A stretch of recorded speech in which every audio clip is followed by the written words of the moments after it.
Hey everybody, welcome back to Red Thread Podcast. Random Randy here, and today I've got I consider it a treat. Looking at some of this information, some of these pictures, I'm just blown away by how none of this has ever come up in the narrative before. What I'm referring to today is we'll kind of go ahead and call it Battlefield Earth, right? It started out, looking at America, then we start to look at Australia, Crimea, India. I mean, you name it, there's information or at least photographic evidence that at a minimum, there was a mass devastation prior to, say, 1900. Okay. And so, a little foggy as to how and when exactly all of this devastation took place. I've got some theories and there's some rabbit holes I've gone down, which I will present at another time. But for now, what I'd like to do is just show the evidence that I'm seeing of battlefield Earth. All right. And, keep in mind that this is reference material through threads, right? This is the Red Thread podcast after all. So we're going to tie some things together and, see what sticks. So let's go ahead and get started here. All right, we're up. Okay, so first off, we're going to start out and we're just going to start firing away here. There's a ton of stuff to look at. Um, hopefully it's not too long of an episode. I know some folks like to have them relatively short. That way, if you're on a break or something, you can, take a look. But a lot of this, again, is photographic. So if you have an opportunity, go check out Spotify video, or you can go take a look on Odyssey odyssey.com/at Red Thread Podcast.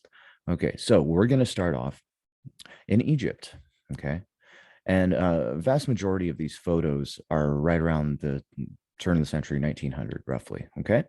So starting off in Egypt, uh, first thing I want to point out is there's a couple of different, we'll say, building types. We have kind of megalithic brick or stone structures with essentially rubble filled in. Okay.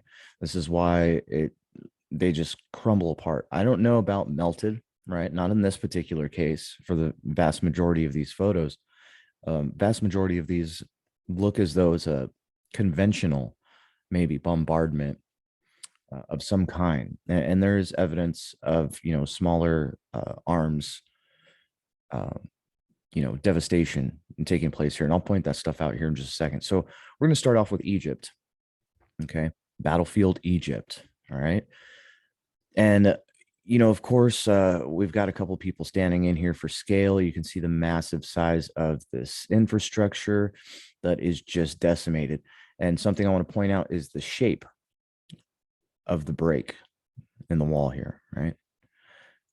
Very U-type shape. So this entire wall, what that went from here to here, is just gone. It's just dust, right? Laying as far out, as possible. So that's suggesting that something pushed this wall at least out to here. Okay.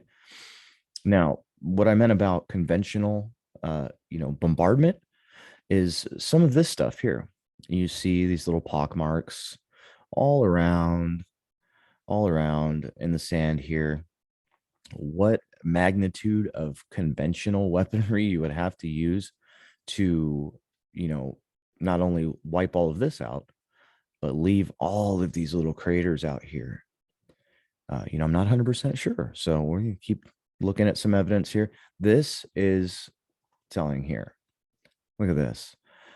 Pock marks everywhere. Very similar to the tiny lakes we see, only a lot smaller, of course, right? And just devastating effect. Whatever happened here did the job, right? Wipe this out, pretty much dropped every single wall. You got a few pillars left, and that's it. But the interesting thing is look back here at this farmland, right? Again, this is in Egypt. You got this farmland back here looking relatively untouched. Why that is, I'm not sure. Who pissed who off? It's a great question at this point. But this is very reminiscent of conventional bombardment, which may very well have been the case, in the middle to late 1800s.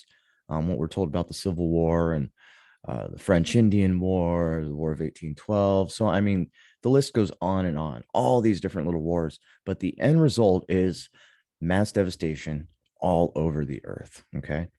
So, again, in a lot of these, you see these pockmarks everywhere here. There's still some walls left here by design. I'm not sure. Did they need to leave ruins up so that they have something for tourists to go to after the fact? Maybe. But anyway, as you can tell, the walls are very thick, and they're generally filled with rubble in the center. Now, this is very reminiscent of a lot of uh, mesas, a lot of hills type structures that we see. It's a little bit kind of, I'm on the fence with the whole everything is a melted building or everything is a destroyed structure. But after seeing so much evidence of these ziggurat type, what we might call Mesopotamian style structures, complete with, the remnants laying crumbled to dirt and dust all around here. This to me suggests something more conventional, or at least a kinetic bombardment, right? Or possibly like a high explosive. And, was this the war of the gods? I don't know. If you want to consider those who came before us gods, possibly, right? But where it gets really interesting is this is turn of the century, 1900-ish, okay? And right near the Great Pyramids, we have standing water, okay? Now, a lot of people say, oh, there was just a flood. It may very well be, okay? It may very well be that this was just flooded here, and this was a rare kind of happening. I honestly, don't think that it was just a flood, because, and I'll show you in a minute, or it could be an oasis, right? So we have these very picturesque kind of photos, a lot of evidence of water, but you got to remember that the Nile River is some 4 miles away from these pyramids. Is this 4 miles? Not 100% sure. But anyway, here's some more evidence of what is considered the flood here. And of course, the Nile floodplain is a floodplain. Okay. So tons of water everywhere. Where the water came from, I don't know. Now, if you are a believer in hidden tech and hidden, um, not just technology, but weaponry, means and methods of certain groups to control things, such as the weather, you might have the ability to just pour a massive amount of water on top of something after you've decimated all of these structures, leaving people nowhere to go, therefore wiping out the population. But that's just a thought here. Apparently, what I found interesting is when you get up here, aerial photography is actually illegal over Europe for like drones and stuff like that. It has to be licensed and so on and so forth. Um, feel free and check into that. But just I wanted to point out the devastation looking very conventional in some of these photos, right? Very conventional. Um, but the other thing I wanted to point out about, there being water near the Great Pyramids is this. I haven't been able to verify this engraving. It's a pre-1851 engraving of the two pyramids, supposedly accounted by Herodotus as being located at the center of Lake Moeris, Egypt. Okay, so, and this is the timeline stuff is ridiculous. 490 BC, supposedly like 2,000 years ago. But was this really that long ago? Okay, especially when you look at some evidence here of, like I was saying, the standing water near these pyramids. Okay, so this is Egypt. This is some of the devastation we see here. And remember that shape I was pointing out to you, that very U-shaped kind of breaking of structures here. To me, what this suggests is an explosion somewhere here in the center of what this circle would be. Okay. Now, is this like cluster munitions? Possibly. Do we see, you know, ruined infrastructure similar to this in World War II? Yes, we did. It was a little bit different, a little bit more uneven and jagged. But I mean, you see this shape again and again and again. Okay. So that suggests that, whatever bombardment happened may have been similar in both places. Now, this is American, supposedly, American damage to American infrastructure here. Okay. Now, it's so strange, that they would be like, well, no, you can't do aerial photography over Egypt. You would think that these people would want to find the truth, but that just definitely does not seem to be the case. So, of course, we have photos of, wartime, turn of the century, soldiers sitting up here. This makes me wonder big time, right? The structure, because this structure is no longer here. From what I understand, there's actually beneath this, what this brick structure here is where we have that uh basically like a stone tablet here with some inscriptions on it that came later. They show us that later on, but this blows my mind. Like, what is this? What is going on here? Why do they have a bunker up under the chin of the Sphinx here? Was there something there? Was there something back there underneath there? Did they tear all this down and then just build into here a megalithic, stone structure that they then carved later? Or was it hidden behind this all along? So there's some real major inconsistencies, obviously, with the current narrative. Okay, so uh, just amazing, right? This is in the 1930s, right around the time of the World War, while you would just be hanging out in Egypt, taking picturesque photos, getting a guy to pose on a camel in the middle of this oasis, right? Unless you are trying to drive tourism or drive interest in this area, which you had recently cleared out, decimated, made yourself a nice little tourist trap getaway, complete with ancient ruins, quote unquote, ancient ruins, right? And I say quote unquote because it starts to get real weird when you start looking at other places in the world that were having, this just wholesale devastation like this. Okay. So again, more really touristy, typical what we would believe and think of as Egyptian nowadays. Okay. But again, keep in mind, look at all the farmland around here that's just fine. Right. All the farmland, channels. I mean, this is, and some might say that, oh, these are roads, but look at the lower lying areas here. Okay. What they did is when they went in and built roads on top of these canals or along the levees of these canals. Okay. Possibly some sediment fill came in here somehow. We don't know. We don't know what caused, the desertification over here, and we really don't know what caused the filling in of all the canals that would facilitate all this farmland here. So interesting stuff. Folks on boats right around the pyramid. Just we've got structures right up, riverside or lakeside, however you want to look at it. And it's just very interesting. Like, there's a certain picture that we have painted for us of what Egypt is or should be. We see, constant barrage of, in my opinion, bullshit, new discoveries. Like I said, like I showed you about the Sphinx there, there's supposedly an engraved, stone right there where that structure that I just showed you was. So a lot of the stuff doesn't line up. It's wild to say the least. There's very little research in the threads on Canada, but here's a great example. There's a fire of New Westminster in 1898, and we have a very similar pattern of devastation.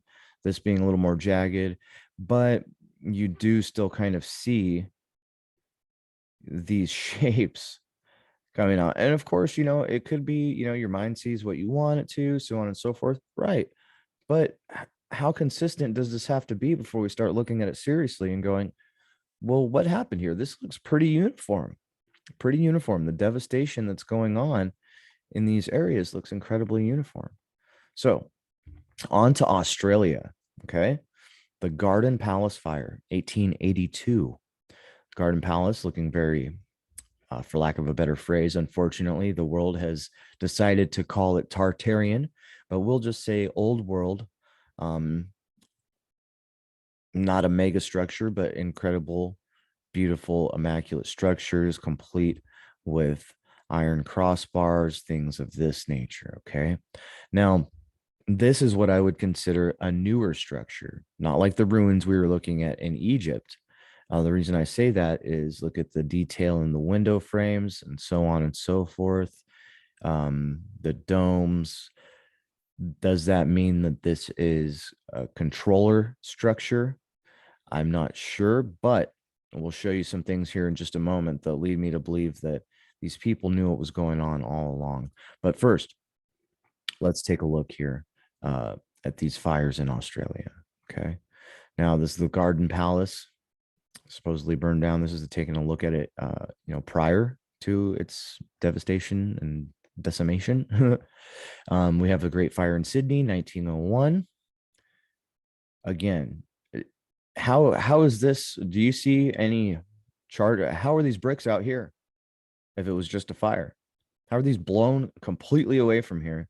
Now, another interesting thing is the size of all of this stuff. Okay, so there is a reason this all had to be knocked out. I dare say maybe giants. What's interesting here, though, is at the peak of this little pyramid, what do we have? A little portal. So, did we, inherit everything as is thought in these circles? I definitely think so. I think that that's a huge possibility, especially after seeing so many pictures with hidden hands, so many. The second veil is very thick, and hidden hand. I mean, you cannot look through these pictures of these times in these places without seeing this over and over again. These people walking around here after this devastation, they knew exactly what's going on. You know, the exposure time on supposedly on some of these, is a little bit longer. So they would have had to stand there for a moment. This guy maybe was moving. Some of these others, though, standing pretty still. But very interesting stuff. Great whitewashed or grayed out skies. What's going on in the skies? I don't know. They're probably surveying with airships just to say, and just to get some of these photos. Is this from up on a telephone pole, or are they just sitting there with a balloon checking all this devastation out? Very few select buildings left completely intact, but you would have to have some infrastructure to restart everything. This is in 1864 in Brisbane. Okay. So, I mean, this is going on for the better part of 100 years, guys. Like we're talking 1800 to 1900, roughly, give or take 50 years on either side. All right. Well, especially when you start to look into the world wars, we're talking 200 years of them wiping the slate clean. And here's a really good example here in Port Adelaide. And I mean, look, you have an entire section of the town left completely untouched. Meanwhile, right over here, where we'll say probably less common looking buildings were, we see towers looking like clock towers or bell towers, right, in these areas. And you would have your downtown, much like many a small town in America. You would have the little two streets in the middle, Main Street, and the first numbered street right here. And that was it. That's all you needed to reintroduce people into these areas and begin reclaiming all of this good stuff here. We're talking iron, we're talking probably copper, we're talking, tons of valuable resources within these ruins. So did they devastate this, from the get-go, like on their own? I don't know, but they definitely facilitated the cleanup. Okay, so you need this infrastructure here in the town to facilitate the reclamation of all of this wonderful, wonderful resources out here. So, of course, we do have a few photos with flames a burning, right? Interesting thing about these nice brick buildings is, at least in the town I grew up in, California, you look downtown and you see these nice brick buildings. And what do they say alongside? But fireproof. Hmm. Very interesting stuff. So, this is again, it's mind-blowing. This is in every continent in the world in this time period. Now, I have a bone to pick with this technology that we are shown. This is between 1865 and 1880. Okay, of course, there are always conflicting dates on the photos. So, these guys with horses, wow, the wheel was invented. Fantastic. Um, but they've got their hoses, they've got their hand pumps, right? To pump this all out. And I will get into it in another video for you all on some of the technology that was presented at the World's Fairs in the engineering side of things. Okay. The evolution of technology does not match up with our narrative as we're shown. But listen, these guys that are controlling, they want to use and consume as little of their wealth as humanly possible to facilitate this cleanup, because this is worldwide, guys. This is not just, you know it's not just 150 fires in America plus. No, this is everywhere, absolutely everywhere. Okay. I'm not saying that these people that came in and are our controllers now didn't, laid waste to all of this area. They may have, but it doesn't seem that way. It seems like they were just kind of obligated to pick up the pieces after. Um, going out on a limb here, looking at so many photos of giants with their hands hidden. Did the giants move elsewhere? Hyperborea, or an island that we're not allowed to know about because the earth really is flat and there's extra land out there. I don't know, man. I just live in America, and I know what I'm looking at through this portal that is, technology. Did any of this ever even happen or ever even exist? I've never personally gone to Australia and taken a look and seen. Okay. But there is a consensus worldwide that, hey, a lot of people are seeing evidence of mud flood, of devastations, fires in their local areas, and reporting that to each other. That's why these threads are so important, because you start to see that it's not just one person, it's not just one group of people, it's not just a couple of influencers on Instagram, reporting this stuff. I mean, I've got a town near where I work that they are redoing the main street, and they're having to dig out, the sidewalks. They're having to dig them out, and what would you know? But underneath the sidewalk, there's an entire floor and a half, at least. I'll have to get some pictures for you guys and get them thrown up so that you can see them. It's incredible, and this is every small town. Like, what was going on here? Was it mining? Was it, a devastated uh, fire, a devastating fire that left rubble and mud and waste? None of us really know, but we do know that something is amiss, right? So let's take a look at the fire brigade in Adelaide, 1912. Just real quick, we'll see if we can do that here.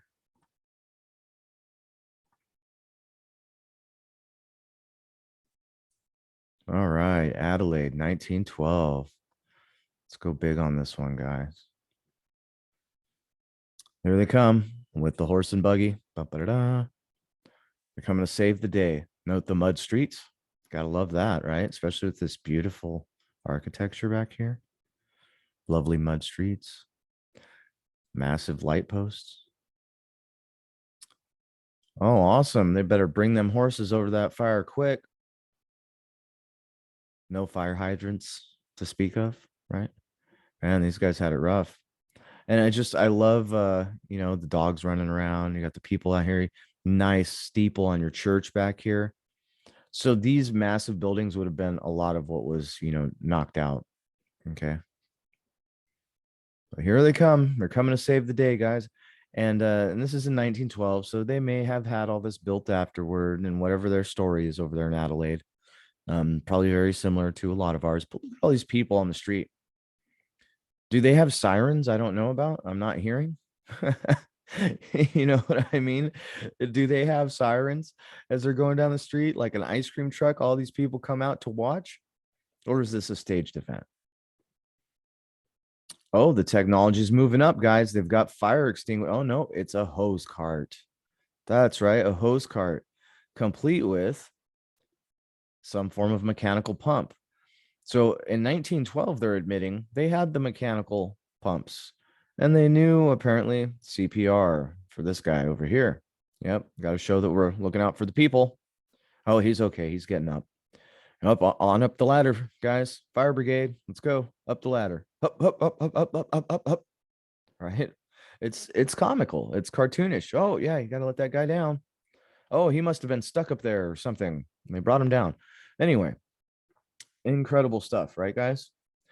That's what we're supposed to believe was going on in 1912 uh, in Adelaide here. Okay, so there's a lot more weird stuff, with technology. 1912 mono wheels and the Slovaksky gyrocar. Okay, so uh, that means it set up straight by itself because it had a gyroscope in it. Okay, we don't even have this today. This is part of what I mean by just the strange inconsistency with technology. And we will get into the technology kind of confoundment, another time. Let me put this over here. Put that away for later for us. Anyway, how we fought fires. Yeah, 1912. This is how they roll out. All right. What about in the 1860s when these fires were happening? What did they have? Like I showed you earlier, it's a hot mess. Those poor bastards. But of course we have the art of the era. Painting flames is much easier than photographing flames that don't exist, in my opinion. And to create this type of firestorm in this structure, I mean, the thing would have to be full of a fuel of some kind, right? Some suggest that maybe this was like a machine hall or something that was full of different types of fuel, whatever the case may be. A lot of these old, beautiful structures may very well have been, the factories of the previous era. Okay. So if you're going to roll out technology on your own pace, you will have to devastate and destroy all of this infrastructure that is used to create and manage your technology. Okay. So a lot of these were very functional, right? Here, this is the Royal Botanic Garden from before and after the fire. The Sydney exhibition, right? 1882. Sydney's Garden Palace fire of 1882. Unbelievable stuff. The exhibitions, of course, beautiful exhibitions, Garden Palace. And then, whoa, very similar to Chicago and Paris. And I mean, dude, you name it. There's an exhibition there. This happens afterwards every single time. Okay. You've got to know there's some things that you do, should take note of when you're looking at these structures. And obelisks are one of them, guys. Obelisks, we have high peaked spires, right? Very, very, the turrets at the top here, very detailed, most likely wrought iron or cast iron. So you can't just burn down wrought iron, cast iron frame stone buildings. You can't. And if you do, somehow, how is it going to throw bricks everywhere? How is that even working? How are all of these beams laid out like that? How does that work? I didn't know fire, was so explosive, guys, on its own. Okay. Now a fire bomb is a different story. And it's unbelievable. Yeah, trees, perfectly fine. Very reminiscent of what's going on, or what has been going on, at least in California and in other places. So, and these are things that have been presented before, and I'm just working it out, voicing these thoughts, getting this stuff out there so that I can process this information myself. It's a lot to deal with, especially seeing it over and over and over again. And if all this doesn't make you wonder, then man, you got to lay off the tap water. All right, like you just have to. But you see, this is that shape that I was talking about again here. Is it just because of the way these structures were built? Possibly. But again, with the Keystone portal. So, it's very, very reminiscent of control structure that we have in place today. Okay. I mean, just look at this. This was a massive hall. Okay. A massive, massive building. Look at this. Complete with dividing walls. So was this, a residence of some kind? Is this where people lived? Were these businesses? What was going on here? Was this really just built for the exhibition? I mean, it's just decimated, just decimated. Okay. Bricks everywhere, blown outward, not crumbled inward, but outward. Unbelievable, unbelievable stuff. Somebody brought up, the Game of Thrones Sept of Baelor being blown up by this wildfire, substance. And could have been something like this. Personally, I think that it was a lot more conventional than we're led to believe. You know, this is a pretty conventional type of weapon here. It's a fuel layer explosion. Okay. So something like this would cause that type of devastation. Just boom, right? So are they showing us what was going on in these places? I mean, look at that. We have evidence of right around World War II, the reclamation of bells everywhere. But I mean, you got to give it to Hollywood. They love to show us and laugh in our faces, right? All the time. So that being said, Australia again. I mean, of course they have the causes of the fire, right? Speculation regarding the cause of the fire. Circumstances I'm about to relate might be very useful if I laid before the public, not only as being the means of additional care being taken for the prevention of fire, but also helping to a more charitable feeling with regard to the fire's cause, of which cannot be discovered. On Saturday, my wife purchased, besides plums, beef, and 2 paper boxes of wax Festus. On on retiring to rest about 10:30, one box was placed in the candlestick and the other on a shelf in the corner of my humpy. For I must acknowledge my residence is of the colonial style of architecture. About 4 o'clock a.m., I was aroused by the noise of fire, and to my consternation, found the corner of the room 2 feet from the bed in a blaze. Fortunately, there was plenty of water at hand, and I soon extinguished the flames. On making examination, I found the remains of some of the matches on the shelf, and they were about a foot from where they had been first placed. So it is evidence that the mice who patronize us considerably, the mice, guys, okay, this is easily as good as the cow kicking over the candle in Chicago. By the way, not just Chicago, the entire surrounding area was on fire that night. Okay. So, I mean, this stuff just, the plot is ever thickening, absolutely ever thickening. Had their taste so relied by this festive season that they fancied a wax Vesta or two, and working at the box with teeth and nails, had ignited the contents of the boxes when they found, no doubt, the repast too warm for their palates and decamped. Now, sir, this might explain many a fire and also show the necessity of placing these paper boxes out of the way of rats and mice, etc. With these few remarks, I beg to conclude, wishing you a Merry Christmas, but not such a warm one as I narrowly escaped.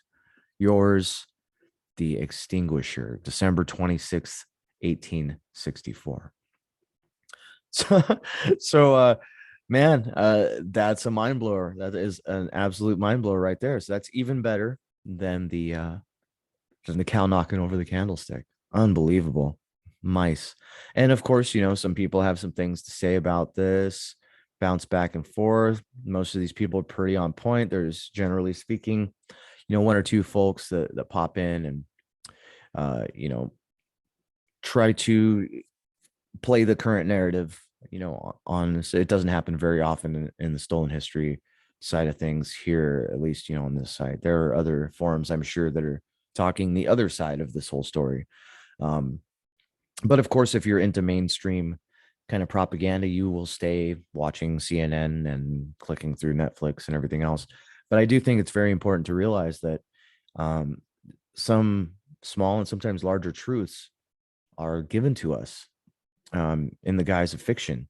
You just have to be willing, and able to see between and read between the lines, and kind of take things with a grain of salt. I mean, the narrative that we're sold is such garbage that almost anything is, more easily stomached than some of the stuff like fire, conflagration. Okay, like I said in a previous video, conflagration, a second meaning for that is a war or devastation, a war, a battle. Okay, a massive battle. So are we looking at battlefield Earth? Now we're in America. Okay, so we just went through Australia. We went, little snip on Canada, Egypt. We're in America, and man, this plot just gets so thick in America. American history is such garbage that I often wonder: are we writing the new narrative by investigating this stuff and coming to conclusions? Right.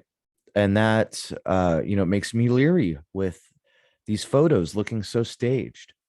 These guys with the hidden pocketed hand every single time, right? Every time, every great fire, dude with the hands in his pockets. What the hell are your hands in your pockets for? Look at this. Help something. Help somebody.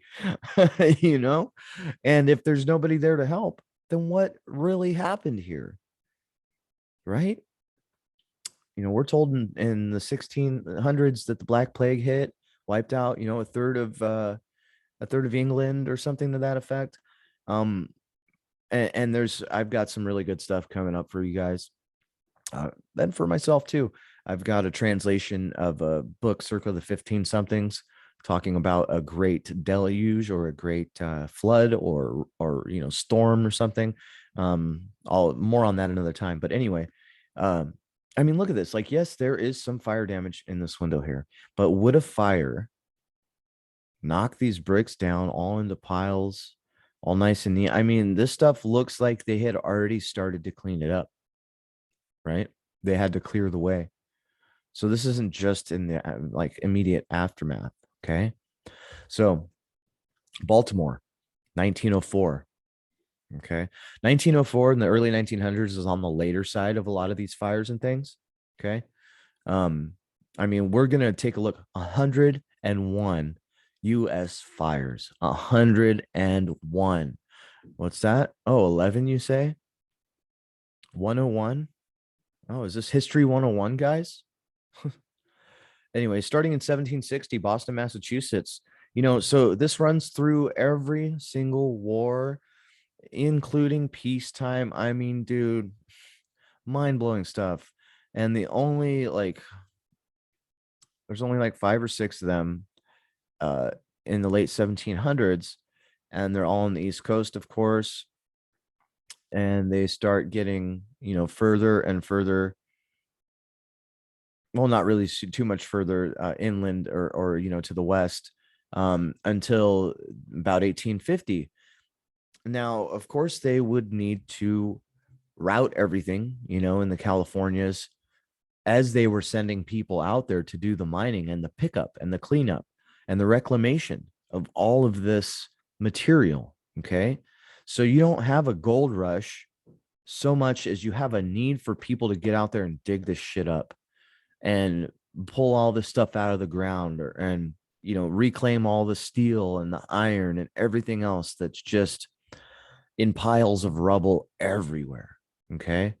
Children, men, women, you don't care at that point. Get bodies out here. right? Where the people all came from. That's a whole nother massive rabbit hole that I'm looking into. Of course, I got a little ADD or whatever diagnosed issue, that I might have. Really, I think I just have a keen interest in finding out what the hell happened here. Because how do you explain this? How do you explain 101 fires in as many years? 150 years? Like, and there does seem to be some kind of a consistent pattern here. 3, 6, 9, 2, 8, 11, 4, 5, 9, 4, 6, 7. So there is a pattern, a numerical issue. And I bet you somebody out there, if you're into gematria or just numerical significance, start, crunch away at some of this. Right? 10/8, 1871. 1, 2, 3, 4, 5, 6, 7. 7 fires. Okay. This is that night in Chicago, right? 1871, October 8th. But also Port Huron, White Rock, Holland, Manistee, Alpena, Peshtigo, Urbana. 5 states. 1, 2, 3, 4. 4 states. Like, how is that coincidence? Or is there just a grouping of people, controllers? We'll just call them the demolition men. Are the demolition men in town this night? It sure seems like it to me. It seems like the demolition men are in these areas at this time. Ohio and Michigan. Okay. Um, I mean, like, why? It's mind blowing. Okay. Again, you're in the late 1800s. People are moving west. You need to start clearing out some of this shit. Galveston, Texas. Bakersfield, California. Virginia City, Nevada. Okay. So as you see the people being moved to certain areas, you see this, like, the demolition follow or immediately precede whatever massive population movement was happening at that point. Oh man, mind blowing stuff, guys. And like, this type of shit, it's just absolutely mind blowing that all of this stuff happened, and we have little to no explanation of all of these fires and conflagrations. Now, some of the conflagrations are included in this list of 101. Okay. Oh man, like, look at that. Some of this screams much more conventional bombardment, much more uneven kind of laying of waste. The Great Boston. Um, Unbelievable. So H.G. Wells is an interesting character. He's a Freemason, and he comes out with a military science fiction novel written in 4 months in 1907 and published in 1908. The War in the Air, a military science fiction novel. Okay. The use Detailing the use of aircraft for warfare and the coming World War One. Okay, this is before World War One. They're calling him a forward-thinking young man, right? Like, come on. Or was he watching this all happen and then taking note? That's it. As the airships sailed along, they smashed up the city. You don't say. Oh, they're up there in that vanilla sky, are they? Look at this, guys. Look at this.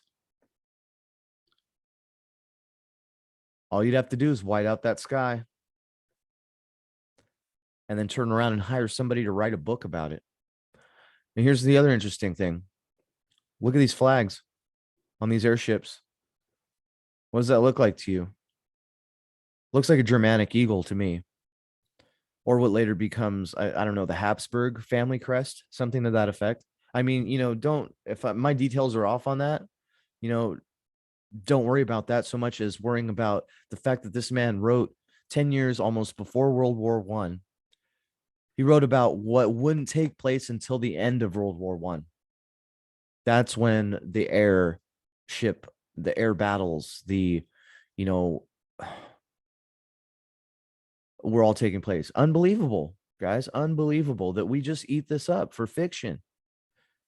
We're okay with this. We're okay with like, oh, it's just fiction, guys. Fuck, is 1984 just fiction anymore, guys? What's in your living room? What do you walk out to in your living room in the morning? Pop your CNN on, get that little preach from Big Brother, throw your exercise on your Peloton, and fucking do your stretches. Come on, man.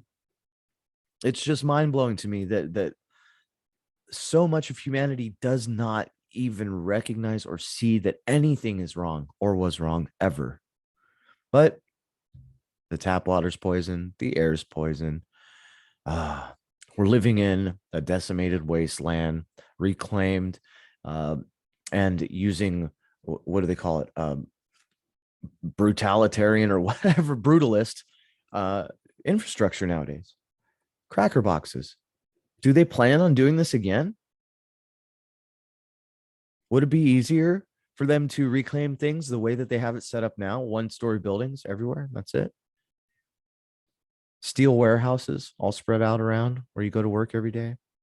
Concrete bunkers called prisons, where they're you can bet they're not going to devastate those. Those people are already checked in and making money and all that stuff. So it just leads me to wonder about also the purpose of star forts and star cities. Okay. Were these were these glorified internment camps? I think it's a possibility. But anyway, I'm digressing. The war in the air, Now there's going to be some pictures I'm going to be pulling up when I start digging into some technology stuff, guys, and you will see very similar sort of designs. I threw one up on my Instagram yesterday. Flying machine circa 1867, looking very much like this. It was a steam powered flying machine. Okay. So he's not pulling this stuff out of thin air, guys. He's not that forward thinking young man, right? Like, come on. This, the details, right? Bombing raids, what the earth looks like from up in the air, none of which supposedly existed or was possible when he wrote the book in 1907. Come on. So, what's this is how you gain implied consent. When people read this and go, oh, it's just a story. Guess what? You've told them about it. Never have to speak of it again. You can then proceed to write history how you want because everybody's given it the go ahead. Okay. The German Air Fleet, Chapter 4, how the war came to New York. The Vaterland is disabled. The Vaterland or the Fatherland or the Waterland? Very interesting. Very interesting stuff, guys. Illustrations. And we're going to go ahead and take a look. Might take us a second here, but we're going to go down this rabbit hole. We're going to see what this thread ties together for us. And of course, I've got so much crap open that it wants to, take its time. I mean, look at this. Look at this, guys. The Battle of the North Atlantic. 1860. Look at this technology, guys. Or, I'm sorry, 1907.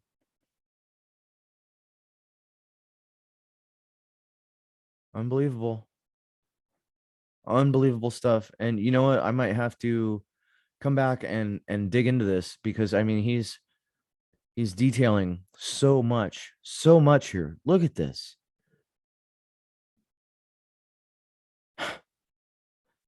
Look at that, guys. Eiffel Tower type structures with monocable rails coming across. So ships could pass underneath. Look at these steamers. Like the Titanic, very similar, right? Airships in the background. You want to know why the skies are vanilla, guys? Here you go. Because they show you what's in the sky in fiction on weed. Just mind-blowing, right? I'm gonna have to dig into this a little bit more, but look at airplanes flying over London, right? Unbelievable. Unbelievable. And it just goes on and on, probably stories about the people in London, so on and so forth. Keep going through. I mean, dude, I'm gonna have to dig into this. We're gonna have to dedicate some significant time to this here. Reported American ultimatum: Britain must fight. Our infatuated War Office still refuses to listen to Mr. Butteridge. Great monorail disaster at Timbuktu. War a question of hours. New York calm. Excitement in Berlin. Okay. So you know how we paint Germany as like the evil person, the evil grouping, the Kaiser, World War One, so on and so forth. After looking into the Tavistock Institute and seeing what they did to that man's reputation and every other German leader since, makes me wonder: was it really Germany, or was it what's lovingly called Rome? Right, the Roman eagle, the German eagle, same thing, guys, same thing. Okay, what will Paris do? The panic on the Bourse, the King's Garden Party to the masked twargs. Mr. Brutteridge takes an offer. Latest betting from Tehran. Will America fight? Anti-German riot in Baghdad? Like, okay, so this is just details. The the Imperium of everywhere. Okay, that's why you see the same structures everywhere. And this is something I saw Ewar get into after his flip flop. Right, is the Shadow Rome concept, and I see what he's digging at, and he's right on with this the Shadow Rome scenario. This Roman entity that went around and laid claim to everything again, apparently, that Rome fell once in the past, from what we're told, but they're back, guys. They're back. They came back. What the catalyst was for that coming back, or if it ever even existed before in the first place, couldn't say. Everything's all messed up, so we're doing the best we can to pull some detail out of this stuff and put some pieces together, right? And so it's just incredible. Balloons, he's talking about propeller driven flying machines. The Wright brothers was like early 1900s. I had it pulled up, but I forgot. So, I mean, like, look at this, guys. Aeronautic parks, unbelievable. And if you don't think that these things existed, you're absolutely crazy. You do realize that you can create hydrogen out of water and electricity, right? And no, it wasn't as dangerous as the Hindenburg would have you believe. Okay. These people were intelligent. They were super bright. And we'll get into just how intelligent another time when we start digging into technology, the inconsistency in the tales of technology from the 1780s on. Okay. If you think that this is impossible, I don't know what to tell you at this point. You're obviously not watching this or not listening to it. Okay, so I won't even recognize that this happened, you guys. Where would all of your devastation, looking very, very conventional, you guys? Okay, very conventional, pockmarks everywhere, very conventional devastation. Okay, very interesting stuff. So, uh, unbelievable. H.G. Wells tells us, and then he turns around and goes on to write the history of mankind, which I've read it, guys. I've looked at it. I haven't read every single page because it's a farce. It's bogus. Details dinosaurs and the evolution of man and all the other Masonic crap that they teach us in school, right? In our Austrian, Hungarian, Germanic school system of control. Okay, and unbelievable.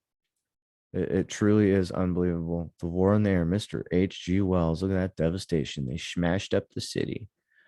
Crazy, crazy stuff, guys. So, that's just one thing that I've got to point out, and flying devices being imagined. Sometimes when you see these wing structures, night, son. Sometimes when you see these structures, uh, or I'm sorry, yeah, these wing structures or fans, it's they're telling you about a different technology that they're not using. Maybe a lot of it was balloons. I don't doubt that they were having fixed wing aircraft, but I think that they were a lot further along than we understand. Okay. They they knew a lot more than we give credit to humanity for. We were not, we have digressed exponentially, over the last 200 years compared to previously. I mean, the proof is in my opinion, it's in the art, it's in the subtleties, right? Like this flying ship with these fan structures at top here. So, all this tales going through school of this blockade of the French and all wooden ships and all this and that. No, listen, these monitor type submarines were a thing. Okay. There wasn't just two of them, one for the North and one for the South. Like there was so much more, guys, so much more. You got to give credit where credit's due, and humanity deserves the credit. I don't often like to say that or think that, but they really do. Okay.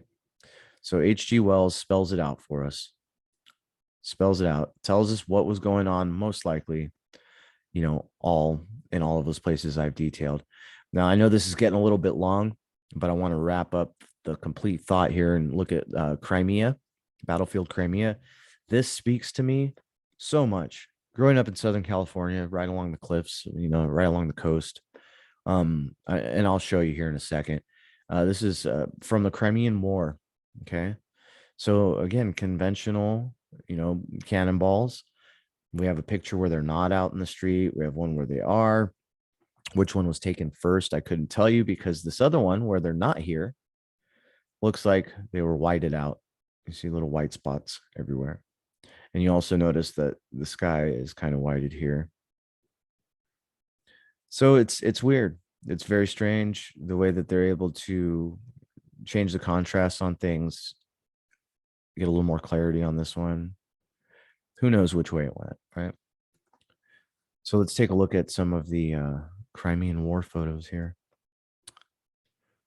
Now, imagine if you didn't have this turret up here on this hill or any of these tower structures. This would just look like any other desert hill anywhere in the world.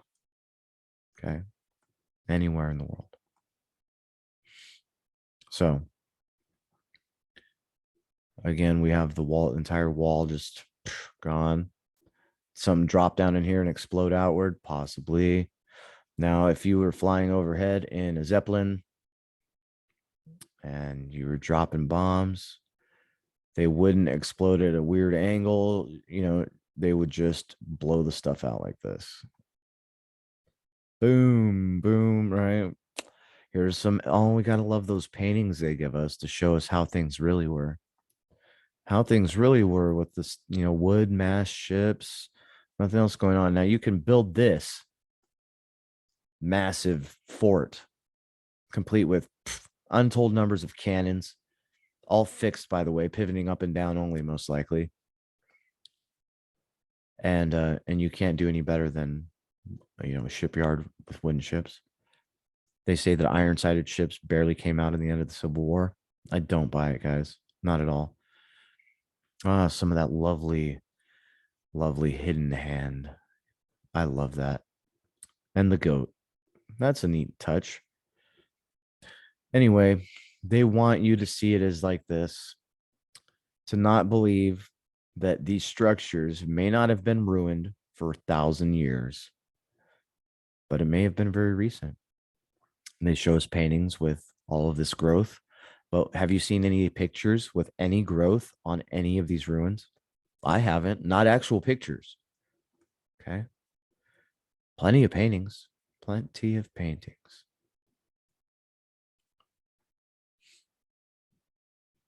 And more paintings, complete with, wooden ships, some kind of interesting tower structures in the background.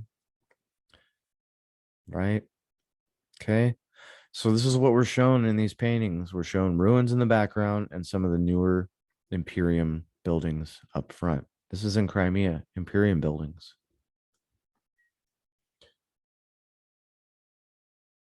Now, here's some interesting stuff here, and I really hope you guys are all taking a look on Odyssey or pulling this up on on Spotify to see this stuff. This is mind-blowing stuff.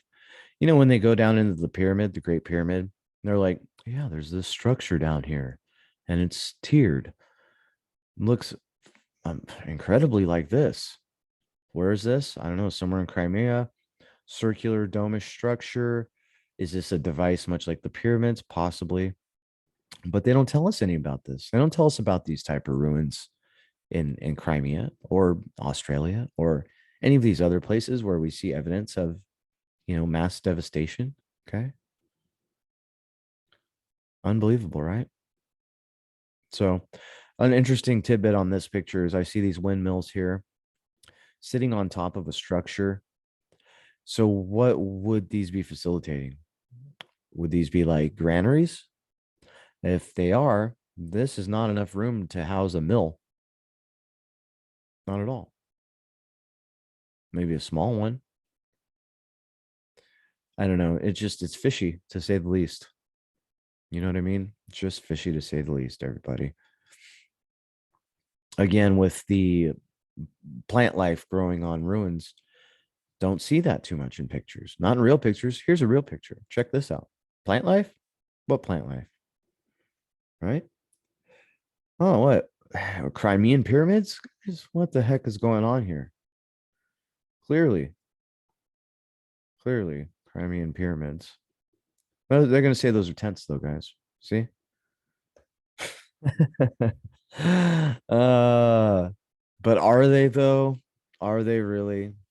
Those are huge, whatever they are. And they're the same color as the background, dirt, everything. Okay. Again, where did all the dirt and mud come from? That's that's the part that's really fishy. I'm down with and understand the war side of it, and certain levels of devastation, but where all of this mud came from can only, to me personally, be attributed to perhaps some kind of energy event or weapon. Okay. How that would have worked and what that would have looked like, it's anybody's guess. I think the closest and best thing that I found to to it is talking to Ari Asulin about some of that really off the wall stuff in one of my previous episodes on Red Thread podcast. And he's talking to me about the deep state using, energy weapons and possibly creating the Grand Canyon at some point, which the more and more I look at it, the more and more, all around the world we see evidence of this mud, um, energy event and flood speak to me. Okay. And we're not talking distant past, we're talking relatively recently. And if not relatively recently, then in the past, these events happened and this entire realm was unlivable, uninhabitable, you couldn't plant or grow shit for a certain period of time. Therefore, driving the population way down, way, way, way, way down. That all being attributed to the Black Death and so on. You know, um, what makes me believe that there was a segregation of society that later came back out, to repopulate are a number of things. One of which is, oddly enough, the Bach saga. Weird stuff. It just rang a certain bell with me. But anyway, for more on that, go check out, Andy Rouse and Joaquin Hegstrom and Dan Inaki Dan over there at Roots of Creation. Okay. So this is India. I think this is our last stop for today. India, India, India. Lucknow, India. Boy, you're in luck now because you managed to find a temple that you can then turn into a hospital. Yeah. Because there's war in these here parts, guys. Okay. Let's take a look at this, shall we? The panorama of Lucknow, India. Pretty awesome. And I hope you all are digging some of the stuff we're digging into because man, I feel like it's important, and I feel like people need to know. Oh, apparently I've got to download it, so we'll go ahead and do that.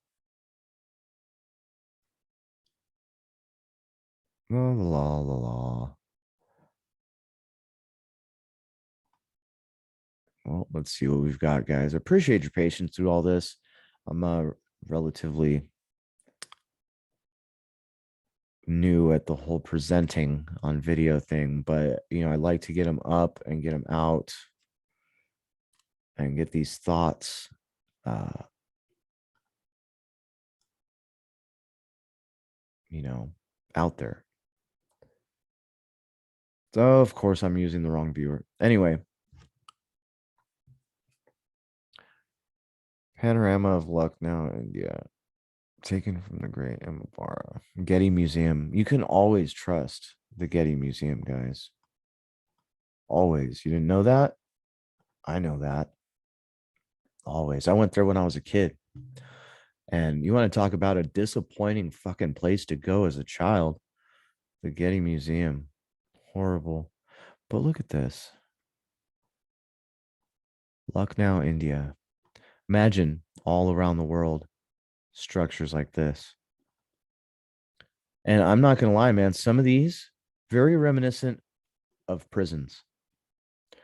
Yes, they're a lot fancier, they're a lot more beautiful, but when you've got a walled in city, are you really just being kept safe?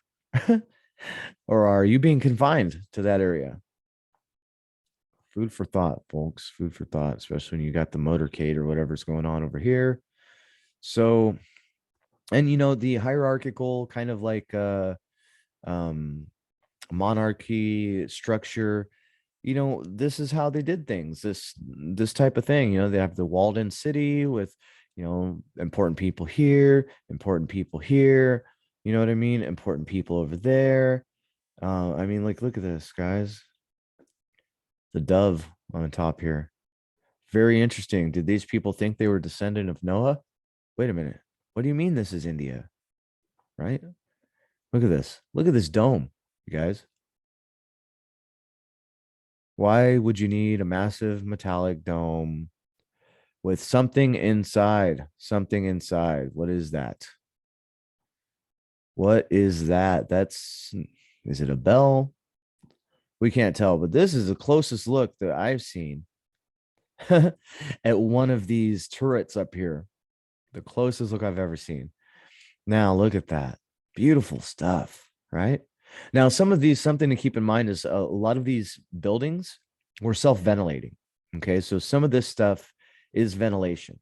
I've seen the diagrams and schematics, um, cutaways, whatever you want to call it, online. And when I say online, I mean like, in the archives, things like that, architectural, archival drawings and things. So these massive buildings, these were all ventilated through devices that are actually built into these structures. Okay. So they may have not just been, energy, frequency, whatever, but they're very functional in a very conventional type of sense. Okay. And then when you have walls that are as thick as some of the walls are in this place, you don't need air conditioning. Okay. When you have walls that are 3 feet thick, you're effectively in a cave inside of here. Okay. Everything's ventilated right. You have the ventilation coming up. If you have this up high enough, it's catching that cross breeze, ventilating the entire place. All right. So there's a lot of interesting things that really haven't been dug into and touched on when it comes to the whole Tartaria kind of movement thing. Um, but as you know, the devil's in the details, right? The devil is always in the details. And Lucknow, India. You see why they would want to wipe away so much of this? It speaks to you. It really does. I mean, I don't know about if it speaks to you, but it definitely speaks to me. So, anyway, let's get off of here. Stop share. All right. So, that's Battlefield Earth in a nutshell. There's not a lot of examples on India being, destroyed and decimated and so on and so forth. Um, But all right, we got one more for you. Sorry, guys. Here we go. Okay, so we're going to take a look at the rest of India. Sorry about that. And this is Post devastation India. Oh, we've got the drawings again. Okay. So we do see some overgrowth here on these larger structures, different than the buildings we were just looking at on the panorama, right? Would you agree? Okay. Interesting portal down here. Of course, they had to remove all of this. So some of this is suggesting that this was here for a while. The nature started to reclaim it. Okay. And the stuff that nature was starting to reclaim is what they then brush the dust off of and say, oh, yeah, these are ancient thousands and thousands year old ruins. But, we could have had a couple different, very different types of populations at this time. So diversity may have been something that we had size wise, people. Okay. Um, who was controlling who? I don't think it really matters. What matters is it's all been destroyed and everything has been rewritten. So, very, very interesting. This almost looks like either the camera's sitting at an angle or this is sinking or has sunk within this dirt here. So, some structures, yes, look as though there could have been liquefaction, others not so much. So, but everywhere you have, oh, yes, look at this beautiful Romanesque victory arch, guys, complete with, oh, wreaths. Nice. Look at that. Garlands up there. Amazing. Beautiful imperial two-pillared port per doorway. Typical Masonic crap that is everywhere. And this is why I think Awar is onto something when he talks about Shadow Rome. Okay. And I think that something somewhere at some point was not happy with this Roman entity. Was it in the medieval times? Was it that long ago? Hard to say. But, we see evidence of conventional weaponry here. This looks like cannon fire could have caused this. Okay, this is rare. You don't see this in a lot of the rest of the world. So maybe while they were waging a typical ass war in India for the newspapers and for, everybody to focus on the colonial wars of India and so on, they were just laying waste to the rest of the world with airships. Could be, right? There we have some typical Masonic type of architecture. The two towers, one being slightly taller than the other in most cases. Hard to tell in this case whether everything's resting properly or not. We have the rays of the sun down here. It's very interesting stuff when you start to look at architecture and realize that behind all of this, there's a foundation and an art that goes way back and that maybe, was stolen. All of the art, architecture, the capabilities were commandeered at a certain point. What that scuffle looked like. It looked worldwide. That much I could tell you. This looks a lot more, standard artillery, cannonballs, things like that. If it was cannonballs around the rest of the world, you would see stuff like this. You wouldn't see the top-down devastation. Okay. So that's pretty much what I'm trying to point out here. I know this video is getting a little long, but this is so stupidly intriguing to me. And, I don't think it's stupid at all. I think it's just mind blowing. If they would have demonstrated any of this stuff when I was younger, going through school, I would have, man, I'd have been right in there. I'd have been not only an Instagram scientist, but a legit scientist. Tell you that right now. Man, I had this guy, this guy bust my balls for putting up that I'm a scientist on Instagram. I told him, I said, my research is peer reviewed. So, and, a lot of it, I'm being the peer and reviewing. So, that's what real science is. Everybody is being open to suggestion and not ever admitting that you know anything. I mean, science is supposed to be about the search, the endeavor for truth and knowledge. It's just not anymore. And we see that in the current times. So, sandbags, things like this, very conventional type of war. looking like in India. Okay, but again, we have a lot of buried structures. So, are we looking at the post mud flood colonial war, right? Did these people implement the mud flood? I think that's the big question on a lot of people's minds. And, I'm really hoping that we get to that point. But I think it's going to take, there'll be a tipping point of belief, basically, before any of this stuff actually comes out.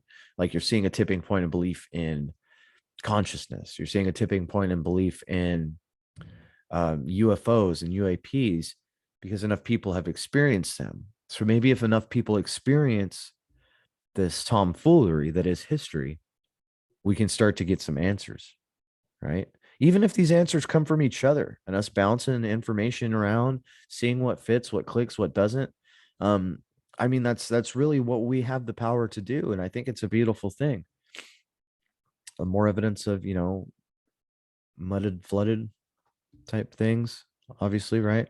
Now, my theory on this type of thing is what we had in the past.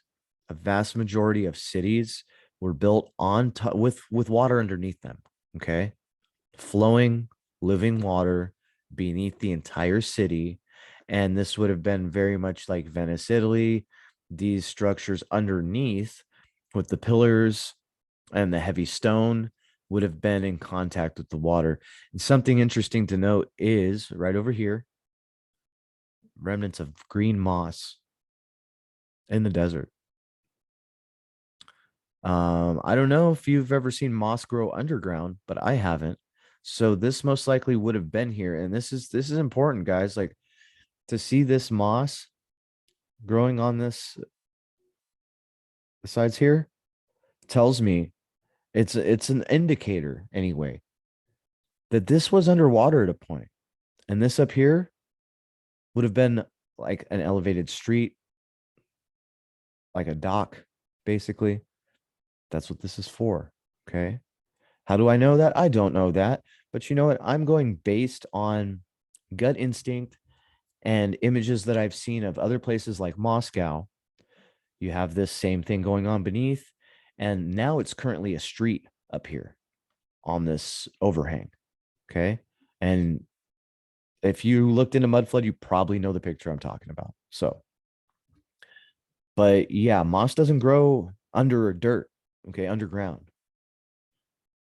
Not this kind of algae and moss. This grows where water is in contact with. So just put it out there, guys. Just put it out there. Okay. We see how they've had the anchors drilled into the columns here and projecting up and out iron bars, cross iron bars, so that they could have the street up here. All right. In my humble opinion, this would have been the below the groundwater level. Now, what happens if you get enough dust in the air and you have water? Ground level water, street level today, water. Okay. Does that mean that a lot of the basements we see in the underground, like Seattle, may have been sewers before? It's a possibility. So, I'm just putting some of this stuff out there on the tail end of this video for you guys. By all means, let me know what you think. And don't be scared to drop a review. Give it as many stars as you like. Drop some comments and suggestions. The best way to do that is probably on the Odyssey channel, odyssey.com/@redthreadpodcast. Or you can go ahead and drop me an email, randomfracts@gmail.com. You can also find me on Instagram @randomfracts. It's very interesting stuff, guys. And pictures do speak 1,000,000,000, 100,000,000, thousand words. But you see what I mean about the street being up here, projecting out. Look at that nice green moss. And it's all in the stone structures here. Very interesting stuff. And we know that, well, from what we're told, the Romans were masters at, aquaponics and, routing water around. And this looks very, very similar to a lot of places in the world, guys. A lot of places in the world. Even though in India it has a little bit of a more Eastern kind of flair to it. So, it's incredibly interesting. Incredible. We do know how they have controlled masses of populations with religion, right?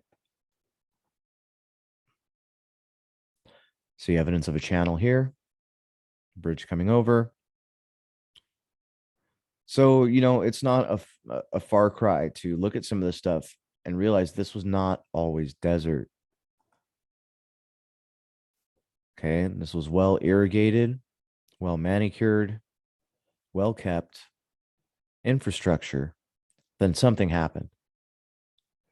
It's the what that I hope to get to at some point.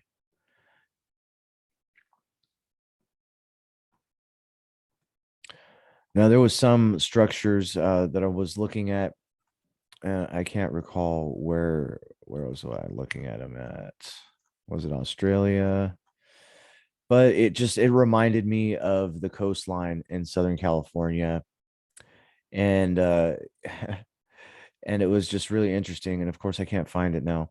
But anyway, it reminded me of walking on the cliffs uh, in Southern California when I was younger, and climbing down, these hills to go down to the water, seeing all the very uniform 90-degree angles in like bedrock type stone, laying all around on the beach. Many looking like massive slabs of concrete. Of course, we're just told they're like parts of the break wall, all this other stuff. But in climbing down these cliffs, this shale rock that is, you know, relatively thin, flat pieces, it's very reminiscent of the rubble interior of a lot of these massive structures. So it just spoke to me. If I can find where that was, I'll get to you guys and let you know. But much love, everybody out there. And, I hope you were able to ride through this whole thing with me. And if you liked what you saw here, share it around, get people talking. Let's figure this thing out, man. Great way to do it is through forums and tying some threads together. So that being said, just got to say much love. Have a blessed evening, day, night, whatever it is when you're watching or listening to this. And peace out.